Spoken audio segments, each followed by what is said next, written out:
Today on Dr. Phil, no one was prepared You're a cop. for this shocking revelation. And you are a heroin addict.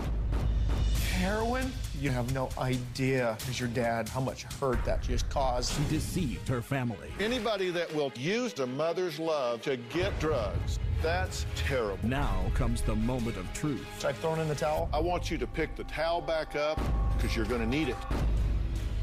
Let's do it. If we're going to do something here that matters, then we got to deal with the truth. Have a good show, everybody. Here we go. If I can help get this family back on track, are you willing to do that? Ready, three, take. This is going to be a changing day in your life.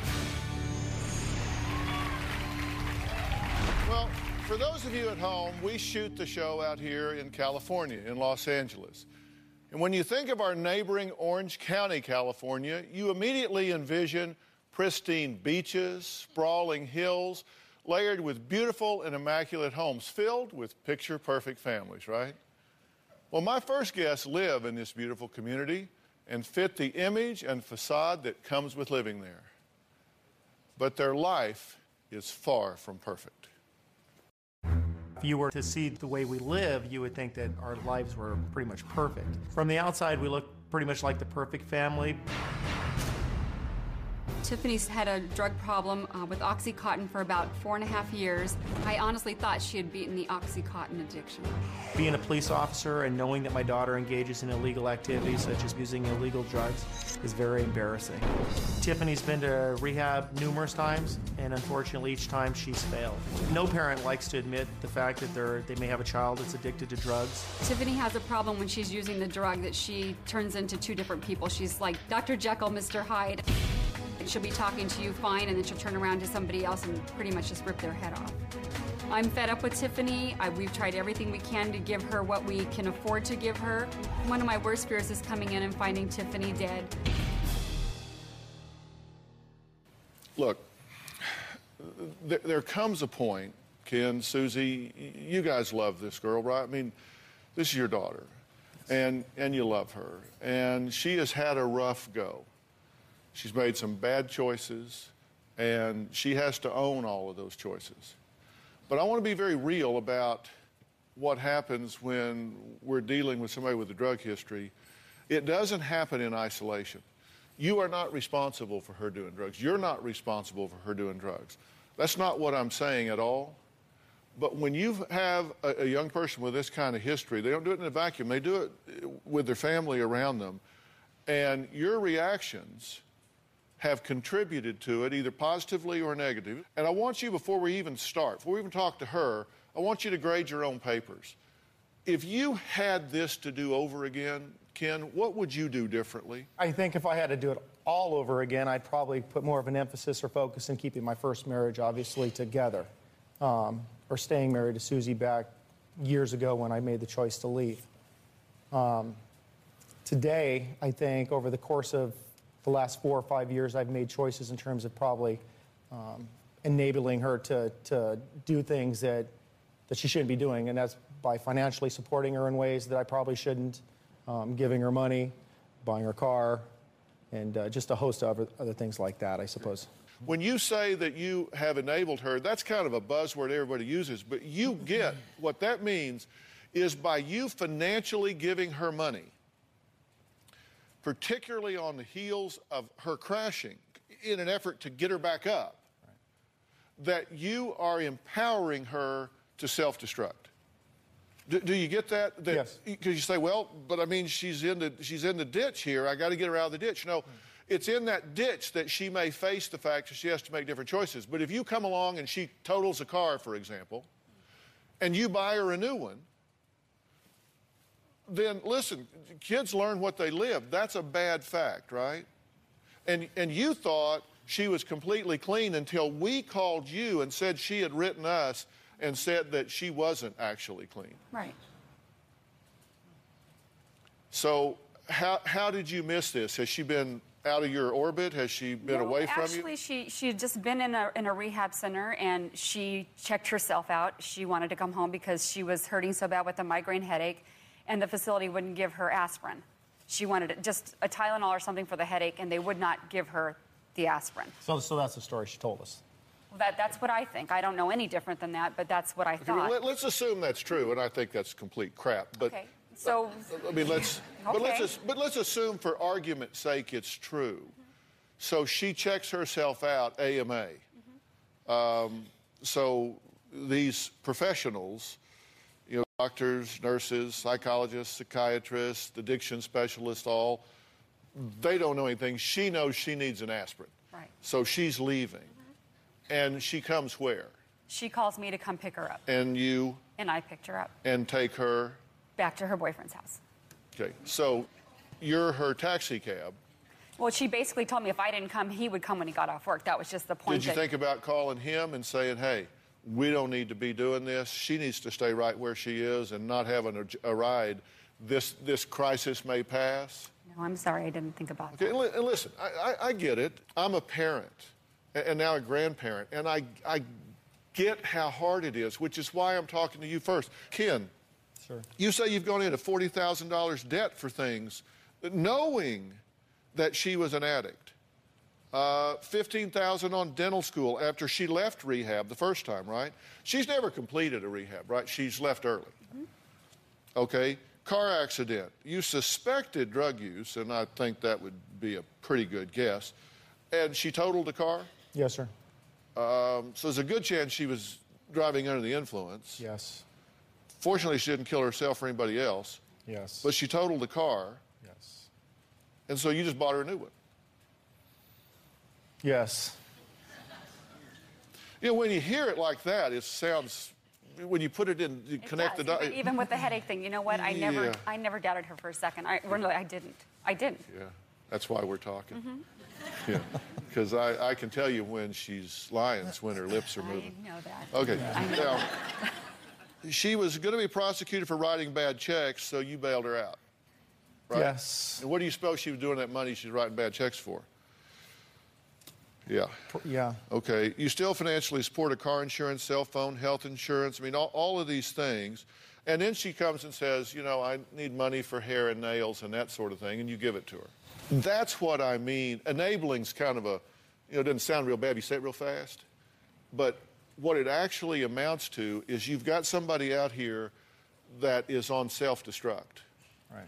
And in order to continue that self-destruction, she needs funding. And so y'all make sure she has it.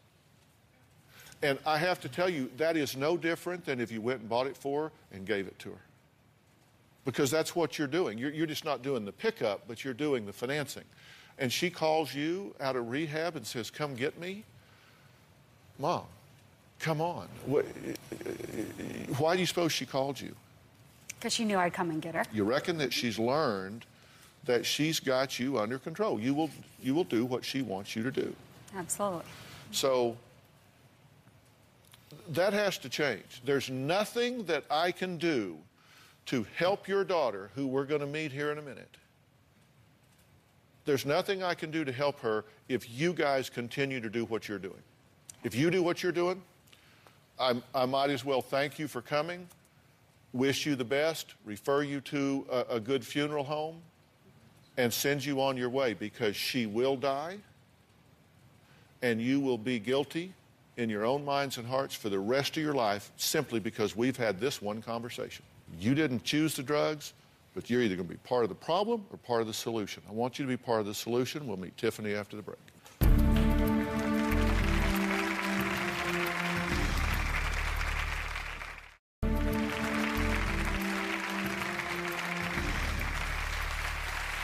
Well, I'm here with Ken and Susie. They are divorced now, but they are the biological parents of a beautiful daughter, Tiffany.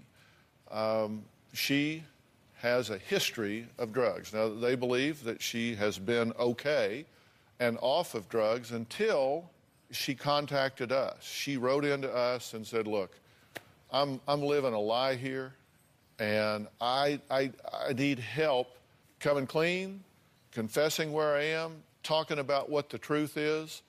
So let's bring Tiffany out so you can meet her and add her to this conversation.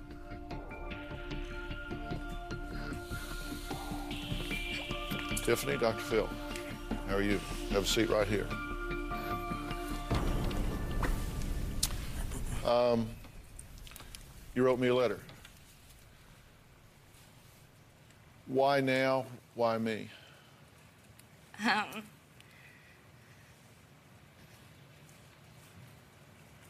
Because I watch your show like every day. And I've seen you help other families. And I didn't really know what else to do. So you know I take this very seriously. Well, Tiffany said that she's been lying to her parents for the past year.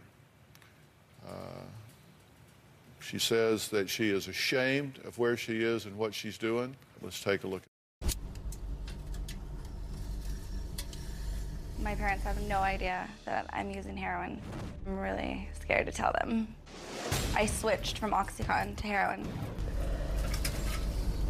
My body is sick without heroin. I've been to rehab 3 times. All 3 times I didn't finish the program. Right now I'm spending up to $100 a day on heroin. All my money goes to drugs. I would be borrowing money or getting money from my boyfriend saying I need gas. I pay no bills. My boyfriend pays for our housing and my dad paid for my car and my cell phone. Using drugs has made me become a liar. In order to get money from my mom, I'll say I need gas or money to eat. I've stolen money from my dad. I've stolen 20 bucks here, 20 bucks there. I feel like I live a completely double life. In the morning, I drive all the way to the methadone clinic to get the methadone, and then I drive to get heroin, and then I try to make it to work by 9:30, but I have to get that just to get through my day. I am gonna drive real quick right now to go meet so I can pick up some heroin. On my lunch break, I go out to my car to use heroin. I don't even eat lunch on my break. I feel guilty, and I feel like I'm wasting my life. I feel like I'm not ever gonna accomplish anything. I'm so scared, and I never thought my life would end up this way. I don't wanna do this anymore. It's always like this, running around and back and forth. I have to go get something just to make it, you know, through the day.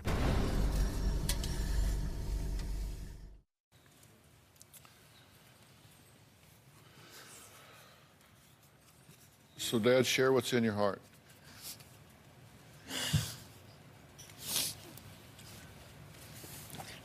I'm sorry. Really? I can't even talk.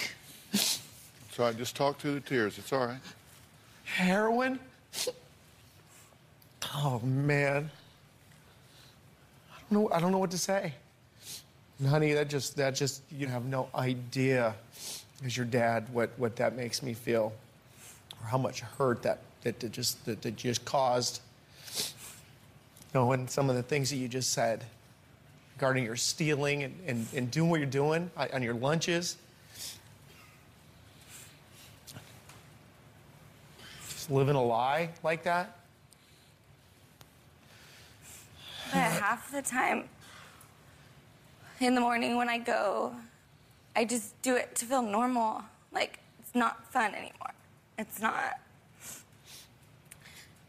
Like, people think, like, oh, doing drugs, fun, friends, partying. It's not. It's my survival. It's to function. It's to feel normal, to go be able to take a shower and to go to work and make it through the day without being really sick.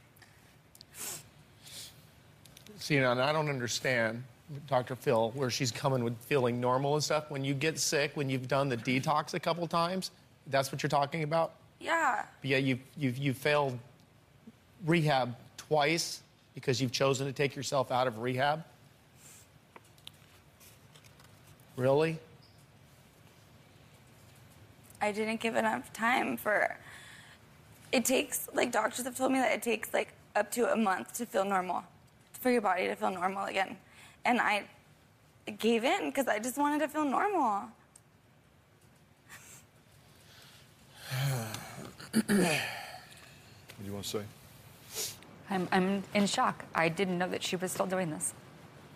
I thought she was fine.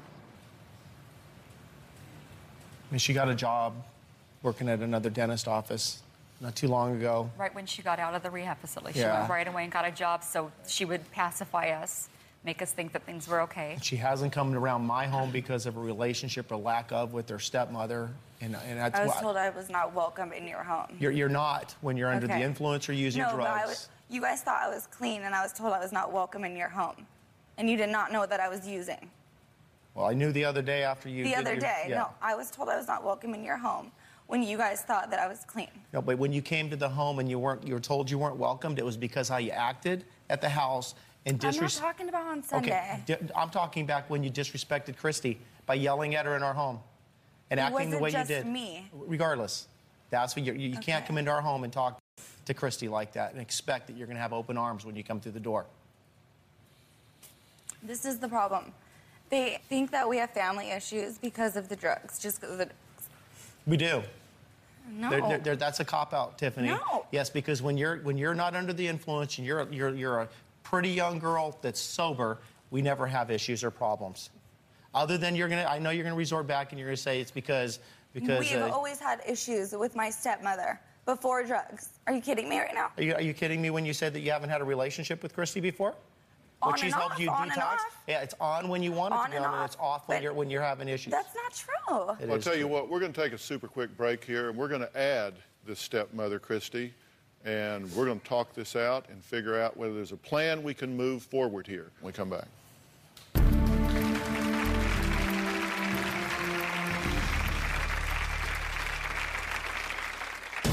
I definitely think my stepmom uses my drug use to keep me out of the family. Grow up, Tiffany. If you're not going to care for yourself, then no one's going to care for you. I feel like my dad chooses my stepmom and my half-brother over me all the time because he got remarried, and even before I was on drugs, they never would call me. Unfortunately, because of the drugs, we don't have a relationship like we should have. I lived with my dad for a little while. He basically just said, you know, the only way you can live here is if you're clean. He would drug test me, so he knew, and he kicked me out. Tiffany's addiction has had a major impact on my relationship with my current wife. It says on this page that I'm supposed to, at this age, give her a car and pay her cell phone and pay her insurance and make sure she has money in her pocket all the time. My dad tells me all the time, oh, you need to be stronger, and what you're doing is stupid, and you're just weak-minded. I love Tiffany like no tomorrow, but I don't want her in my home unless she's clean and sober. She needs to be locked down. She needs to be taken away from her friends and deal with her issues. Well, Tiffany's stepmother, Christy, says she does not want Tiffany in her family's life and says, and I quote, "It's a sigh of relief knowing Tiffany is not walking through my door to visit." Take a look. Me and my stepmom do not get along at all. I feel like my dad has changed so much. My stepmom has changed him. It makes me hate her. My dad has helped me a lot financially, but if I go to his work to have lunch with him, he won't tell her. Like, it'll be a secret from her because she'll get mad or get jealous. I feel that Ken favors Tiffany over myself, and it's hurtful. When it comes to Tiffany, Ken will put everything on hold for her. I definitely think my stepmom uses my drug use to keep me out of the family. Grow up, Tiffany. If you're not going to care for yourself, then no one's going to care for you. I believe in tough love, and she doesn't like that at all. I think Tiffany has been at the point where she will pretty much do anything that she needs to do to get her drug. Yeah, hate's a big word. You just said, I hate my stepmother. Do you hate Christy? No, I don't hate her. Why did you say that? Because I'm hurt. I feel like I don't have a dad anymore because of her. Christy, what do you think about the relationship you have with Tiffany? Is it strained? Yes. You're happier when she's not there because of what she brings, what Yes. she introduces, and what is that? This is the thing. Hey, let me ask Christy, what does she bring into your home that makes you glad when she's not there? Just Ken and I will argue and fight, negative. It's just not a happy, for the most part, it has not been a happy situation when she's around. Do you resent your father because he divorced your mother and left you? He traded one family in for another.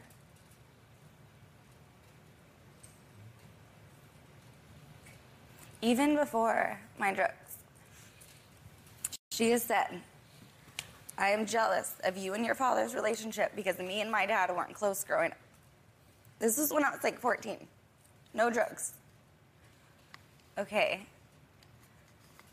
So we were close. Like, I was the only girl. We're gonna have a different relationship than him and my brothers. It's different, you know? And she's always said that she's jealous of that. If I go have lunch with him, he can't tell her. One time, I was getting my nails done and he was with me and he got a pedicure and he couldn't tell her.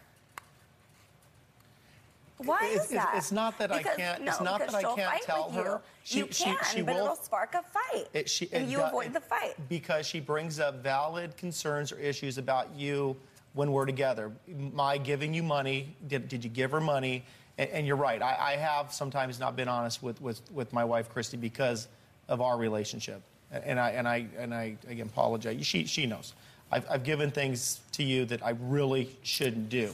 Both your mom and Christy have said, you know, why? Why are you doing these things for her? That she can be like, oh, I believe in tough love, like. Obviously, like, she's been right though. Okay. I mean, but it's like, I feel like I have a mom, I have a dad. Like, I don't need another tough person on my case every day. Like. Well, you can be my stepmom, and she's like, I want to be your friend. The problem is we haven't been as tough as Christy. No, but I'm not gonna. With our relationship, how it is, like, I didn't grow up with a stepmom, like, knowing, like, oh, my second mom. Like, it wasn't like that. She came into my life, and I was like, oh, say hi to your new mom. Like, my dad told me, I'll never get remarried. I'll make sure that you guys, like, say it's okay and like her and approve. And you went and got engaged and didn't tell us, okay? I remember, we're engaged, coming home. Okay, she got pregnant. The way I found out, I'm sleeping, and my dad comes and wakes me up, and this is when I was like 12, 13, 14, I don't know.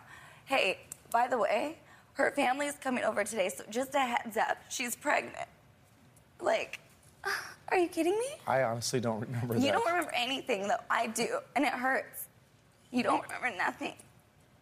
Is that your theory of why you've chosen to medicate yourself? No, I don't blame that on anybody. What do you blame it on? Because that's what we're talking about here. The fact is you are a heroin addict, and you did heroin today, correct?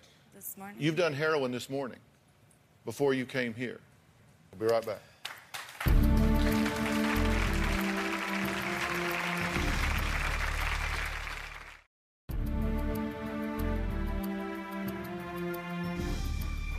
The fact is you are a heroin addict, and you did heroin today, correct? This morning. You've done heroin this morning before you came here. Okay, so this has got a grip on you. If you don't do it again soon, you'll start to react, correct? If you don't have a fix before the end of the day, you're going to start. I'll be sick. You're going to start getting the flu. You're going to start getting real sick. That's the point that we're at, guys. And you say, you know, I thought she was fine.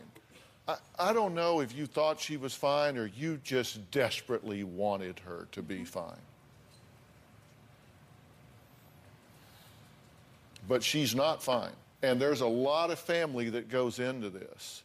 Do you support her getting sober, getting clean, getting her life together? Because, you know, here's the thing. When you're a heroin addict, you kind of lose all credibility on everything else. But when you take that away, there are going to be some family dynamics here that are loose ends and ugly. They're going to have to be dealt with, and you're either going to be part of the problem or you're going to be part of the solution. Right. And I'll promise you, if you ever do anything to come between this father and his daughter, it will wind up biting you really bad. He will resent you for it for the rest of his life. Because if you want a relationship with your husband, you will support his relationship with his children. And And vice versa. I mean, you'll support her relationship with her mother. And you will support her relationship in treating his current wife with dignity and respect, whether you like her or whether you don't. I don't know how y'all get along. I don't really know of one thing in this family that's working well right now. It's just like we're in denial here. It's just like look straight ahead and there are no problems on the sides, but there are. And if you don't think that heroin addiction is fatal, let me tell you, it can be fatal. This has disaster written all over it. Do you see why I talked to you before we brought her out? Because if we continue to do what we've always done, where you get into some kind of treatment somewhere or whatever, and then you decide, well, okay, I want to feel normal again. So you come up with some excuse to walk out the door, and you answer that call and go get her and bring her home and just tuck her right in, and here's $60. Now go get your nails done. You saw her doing her nails on the video. Sure did. That's her doing her nails. Do you not resent her using you and playing you for a fool all this time? She knew you loved her. She knew you were committed to her, and she used that against you to deceive and betray you. Your mother has said, and I quote, I will drop everything, and she emphasized everything, if she needs me. 100% accessible for her. I want her to know I love her. And you know that, and you use it to stab her in the back, and shame on you for doing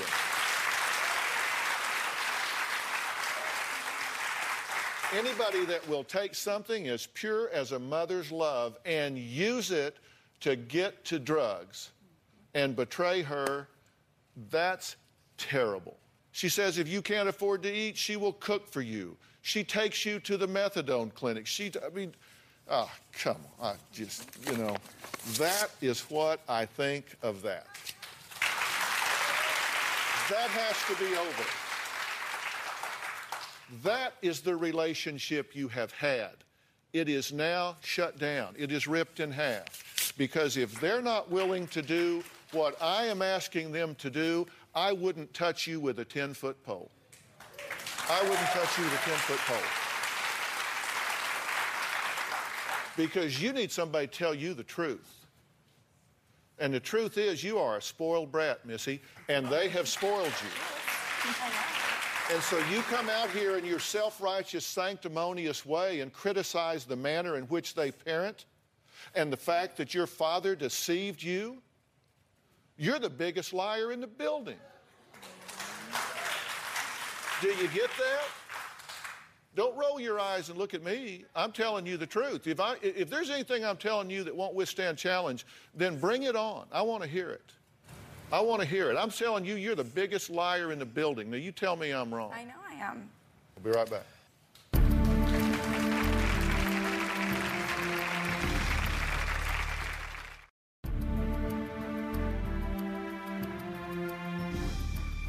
You're the biggest liar in the building. Do you get that? Don't roll your eyes and look at me. I'm telling you the truth. If there's anything I'm telling you that won't withstand challenge, then bring it on. I want to hear it. I want to hear it. I'm telling you, you're the biggest liar in the building. Now, you tell me I'm wrong. I know I am. Well, then why are you rolling your eyes like some entitled little brat? I wasn't rolling my eyes. Okay. Does it seem like I know an awful lot about y'all's family? Sure does. Do you know why I do? There are two reasons I know. One is y'all have been very candid and forthcoming.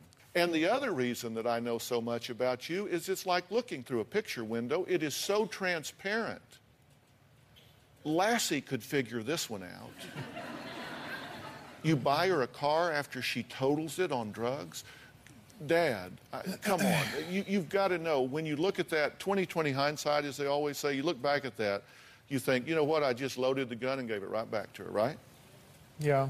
I don't have any excuse for it other than, you don't need one. Yeah.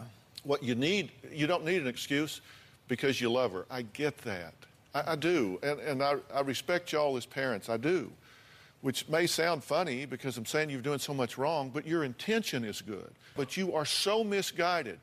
And do you see, no matter what I was to do with her, if you continue to, oh, I'm accessible 100%, just call me. I'll pick you up. Hungry? Let me fix you something. Here's $60.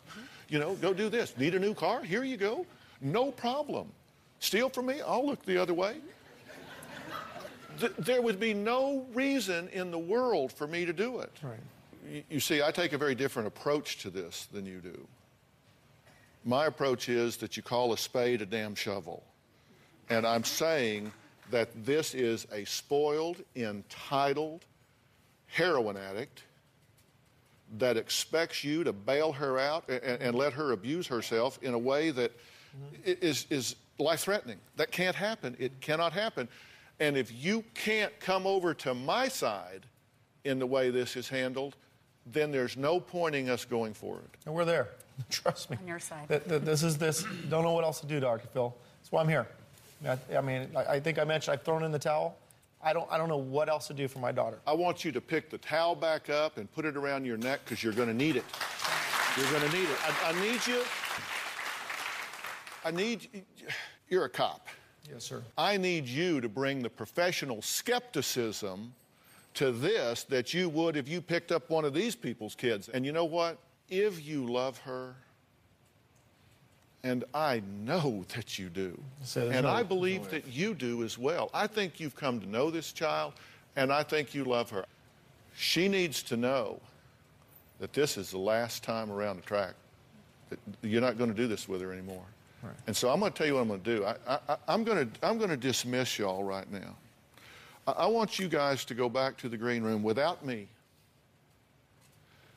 And I want you to have a conversation among yourselves back there. And you're either going to come back out here and tell me that everybody's on the same page here. No more coddling this kid. She goes where she needs to go for however long she needs to go, and she has to do whatever she has to do. And let me tell you something.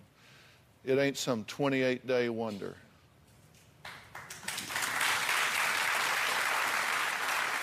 And very likely, if you do what I might make available to you based on what I hear from this group when you come back, you might never, ever return to your hometown again, ever.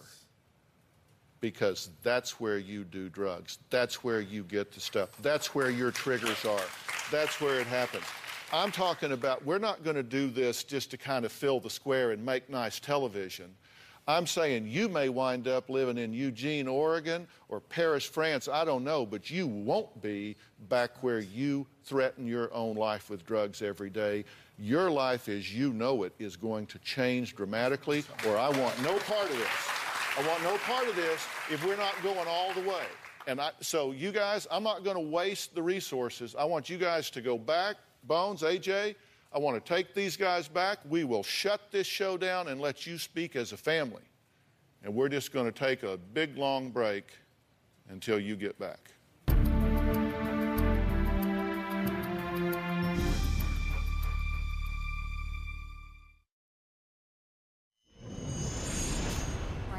We're doing this. This is it. This is the last time. This is it. We're done. We're clean. We're sober. We're going to be responsible adults and make good decisions, right? From now on, 2 choices, you're going to make the right one, the good one, right? And whatever Dr. Phil says is what you're going to do. You got to want it, Sid. You don't you want have it? to want I do not want us. it. Okay. Not us. Let's do it. Let's do a group hug. Come on. Love you, right? We're in agreement. We're in. Whatever we got to do. We're in. We're back. You've just been watching a couple of commercial messages for a few minutes, but we've actually been gone a pretty good while because I asked Tiffany, her biological parents Ken and Susie, and stepmother Christy to go backstage and discuss whether or not they are ready, not just as Tiffany, but as a family unit to do what has to happen to really give Tiffany a chance to get clean and sober once and for all.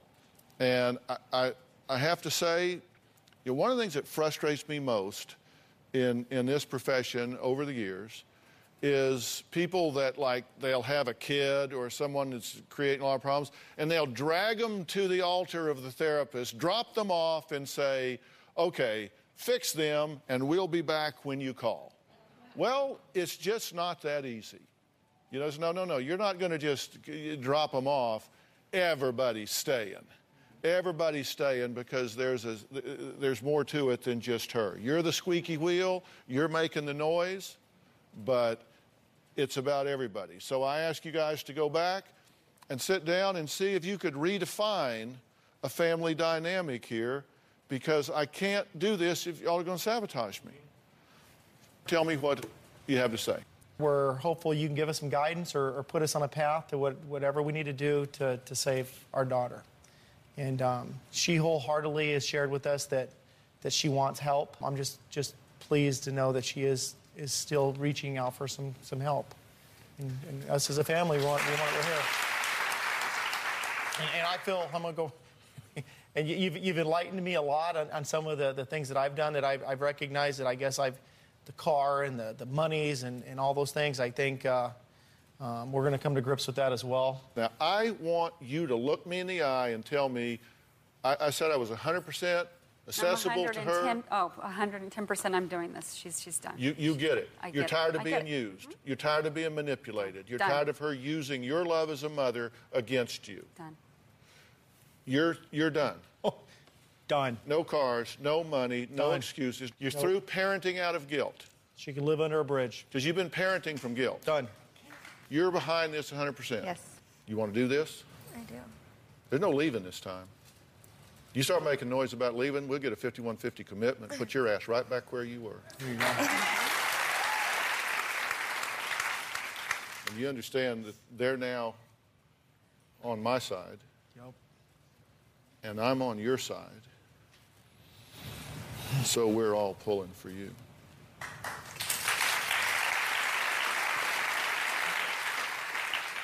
I have what I believe are the best people in the country to do this. Rich Whitman, stand up if you would. I've worked with Rich for a number of years. He is now, he's part of our team here. And he guides us and gives us input on placements and where people need to be and that sort of thing. Because we have to be the only television show in the history of television and on the globe that does this for our guests. I mean, we have a 100% resource program. Whoever comes on our show, I'm never under the impression that I'm doing 8-minute cures up here. I don't think I've cured your family dynamic. What I've tried to do is be a compass for you, an emotional compass that gives you a wake-up call, gets your attention, and points you in the right direction. And then I'm going to provide, through their help, resources to empower you as a family to be a positive instead of a negative in this. So you're going to have to do a lot of work in her absence. It isn't just like, okay, got rid of her, woohoo. You got a lot of work.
do while she's gone. And I'm going to provide that to you at our expense, not yours. Thank you. And what I ask in return is you grab on with both hands and you do this. Velvet, stand up if you would. This is Velvet Mangum. She's here. Velvet is the CEO and founder of Safe Harbor Treatment Center for Women. Velvet, your facility is going to meet her on many different levels, not just detox and addiction, but all of the issues that particularly women face in dealing with this. Talk about that a little bit. Absolutely. There's a long process to recovery, and it begins with admission, and that's what this family's done today. You are burning the bridge behind you right here, as scary as that is. We've done this before. Okay? All right. Deal. We'll be right back.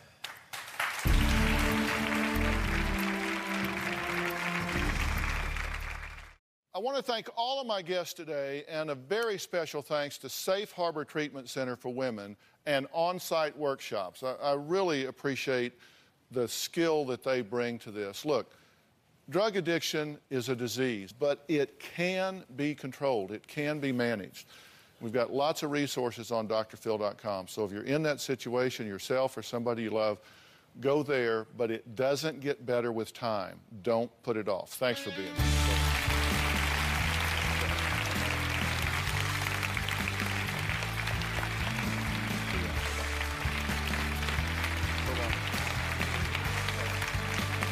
Thanks so much. Bye-bye.